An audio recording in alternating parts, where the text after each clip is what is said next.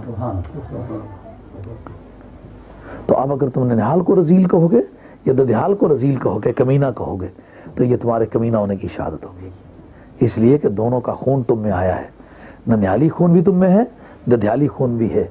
نبی پاک علیہ السلام نے ننہال کا بھی احترام کیا، ددھیال کا بھی احترام کیا، اور تا بآخر دونوں جماعتوں کے ساتھ مروت برتے چلے گئے۔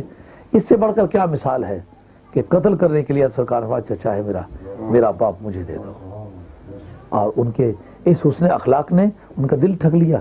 جو ہی آدمی کے مالی حالات اچھے ہوتے ہیں تو آدمی کے رشتہ دار اس کے سامنے بیگانہ ہو جاتے ہیں، تو اپنے رشتہ داروں کو قریب رکھنا، ان کے اندر مروت پیدا کرنا، ان کے اندر ہم آہنگی پیدا کرنا، اور غربا اور مساکین اور بیوگان کے سر پر ہاتھ رکھنا، ان کے ساتھ شفقت کرنا، اس سے مالی طور پر ترقی ہوتی ہے۔ حضور نے فرمایا جس آدمی کے مالی حالات اچھے نہ ہوں وہ اپنے اقربا کے ساتھ مروت کرے۔